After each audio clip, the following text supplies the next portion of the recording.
Imagine a world where your encrypted data is no longer private.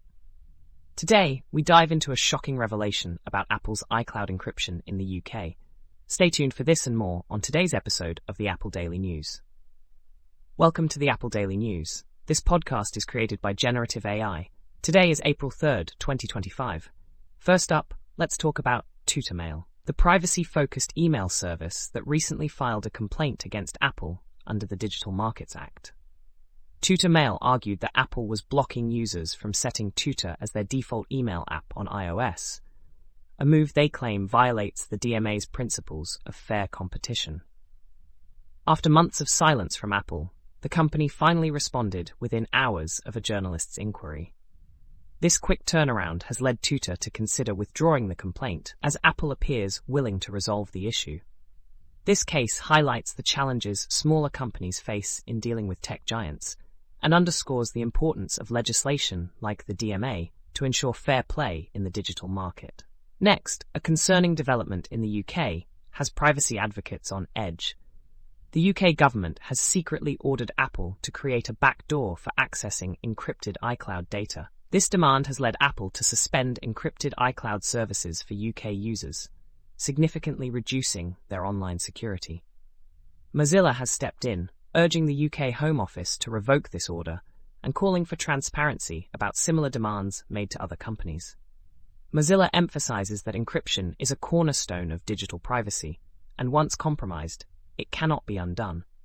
They've launched a petition to rally public support against this move, advocating for the protection of online privacy rights.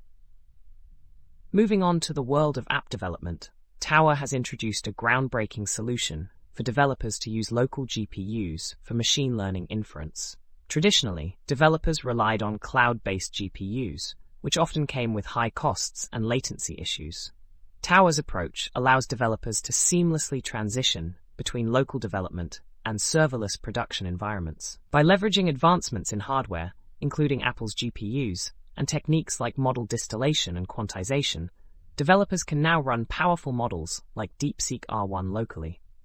This innovation not only reduces costs, but also enhances performance, making it a game-changer for the development community. Now let's discuss the financial ripple effects of new tariffs announced by former US President Donald Trump.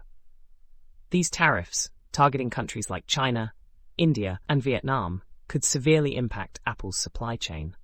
With rates as high as 54% for some countries, analysts predict that Apple may face an additional $85 billion in annual costs. Strategies to mitigate these impacts include increasing production in India, raising prices on high-end iPhones, and negotiating cost reductions with suppliers. However, the situation remains precarious, with Apple's stock already dropping over 9% in response to the news. This development poses significant challenges for Apple's global operations and pricing strategies. In other news, a new app called Counsel AI is making waves in the decision-making space. This innovative tool allows users to compare insights from 5 leading AI platforms, including Google Gemini and OpenAI ChatGPT. With features like AI personas and a community for sharing prompts, Counsel AI encourages smarter questioning and deeper engagement with AI technologies. The app's latest update introduces a debater counsel feature, offering affirmative and negative arguments on various topics. Available for free on iOS, Counsel AI is quickly becoming a favorite among productivity enthusiasts. Finally, let's talk about Apple's plans for OLED displays in its iPad lineup. According to a reliable leaker, Apple is testing OLED panels for the next iPad mini, with Samsung handling production. While it's unclear if these displays will support higher refresh rates, OLED technology promises better color reproduction and contrast compared to the current LCD screens.